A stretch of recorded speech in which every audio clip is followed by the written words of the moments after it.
Hello, Meg Alcoholic. Hi, Meg. So, I don't know what she's talking about. Because, she must have met me on a good day because there are tears. All the time, there will be tears tonight. Just to give you an idea where I am 10 months and 4 days sober.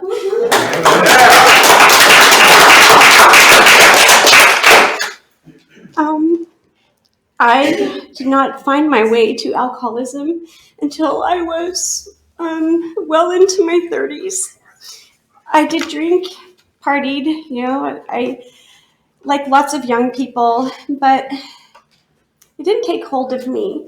I waited for that until I had 2 small children that counted on me.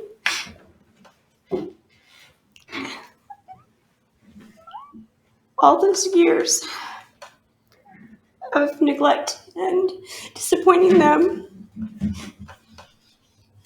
and it didn't make me quit. I promised and promised over and over. I said sorry so many times it's not countable. And I can honestly say I wanted to believe that I could quit. I wanted to believe that I was sorry, but I wasn't. If I was, I would have quit. I was sick. I couldn't be sorry, and I couldn't keep those promises. I didn't know I was sick. I thought it was bad. I thought, I'm not an alcoholic. I'm just weak. I'm just worthless. I'm just a failure. This is the mother that I was destined to be. I'm going to fail these children. I'm going to hurt them like my family hurt me. And then, thank God for desperation. One day, I'd gotten to where I couldn't go 2 hours without a drink. I could not get through the night without drinking. And I'm laying in bed, and I can't even get out of bed. I'm so sick. I want nothing more than to not drink. And there's no way I can't not drink. And I called my husband at work. And I said, honey, I need help. I had no idea what that meant. I had no idea if it was going to work or if I could do it. I just knew I wanted to die. And I saw no way out. I saw no possibility of living without alcohol. And I couldn't figure out how I got there. I couldn't figure out how I went from a normal, sober, I thought, person to this person who I couldn't keep food down, couldn't brush my teeth without throwing up. It was almost just simple things like showering and doing the dishes took everything I had. How did I become this person? How did I get to this point? And how did I lie to myself so deeply that it got that far? And I had no idea. And I don't know when I crossed that line into alcoholism.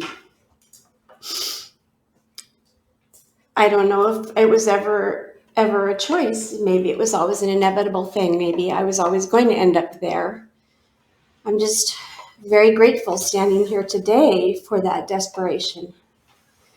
One molecule less, and I'd probably be dead by now. Had I not been so absolutely, what did they say, demoralized, pitiful and demoralized. Had I been one molecule less, I would have kept drinking, would have found a way. And now I'm here with all of you.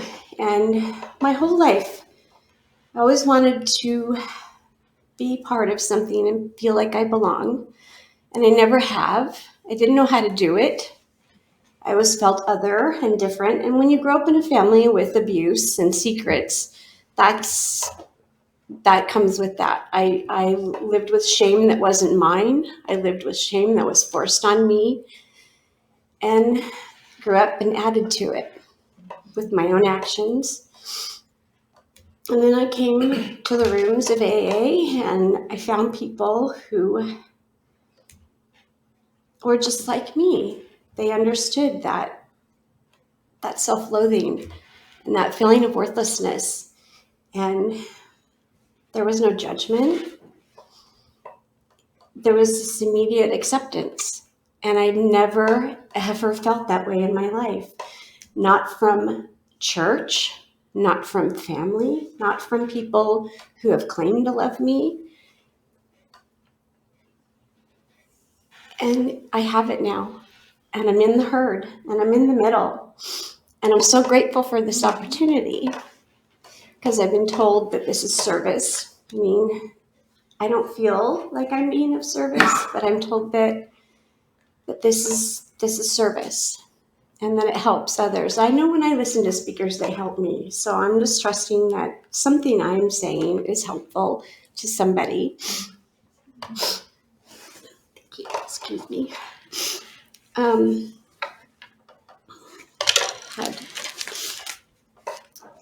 I've heard so many good things from so many people in recovery, and my sponsor has been so lovely and shared speaker CDs with me, and I've heard so many things that have just spoken to me.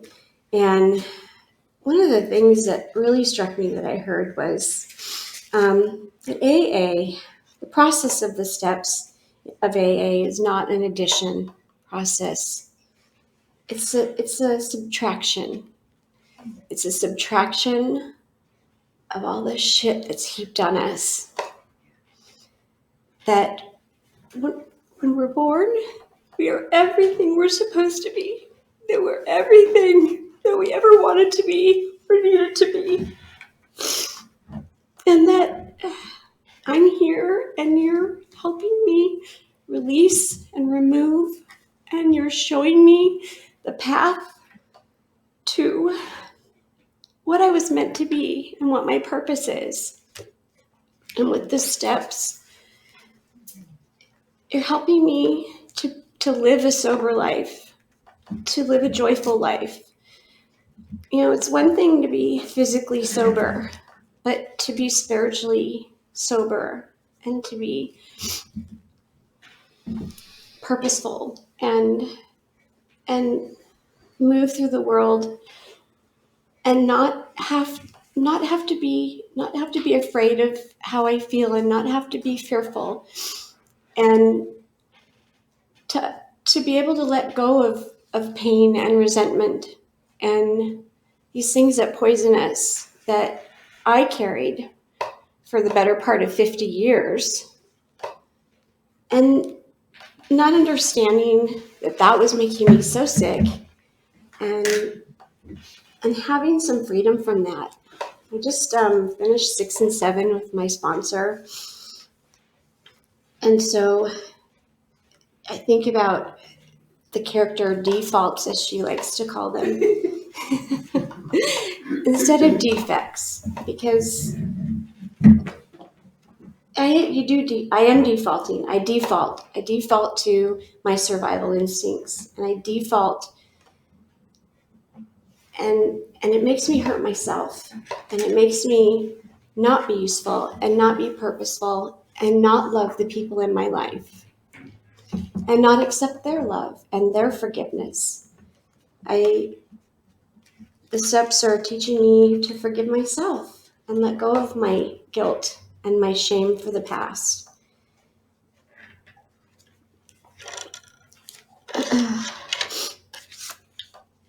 Excuse me, sorry.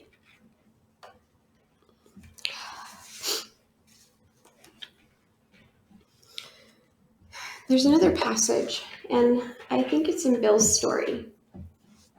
And he talks about after his friend visits him and this miraculous change in this man.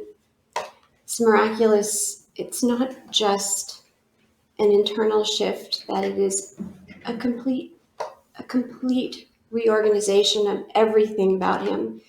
And they talk about putting your roots in new soil. And I really like that, because that's what this is.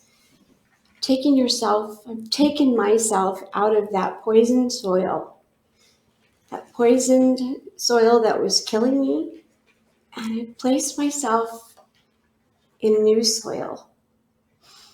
And I'm hoping that I will sprout beautiful new buds and flowers, that I will have beautiful green leaves. And I'm so grateful for all of you, for all the people I've met in the rooms who have shown me love, who have taught me what sobriety looks like, that it's fun and it's happy and it's loving and it's kind.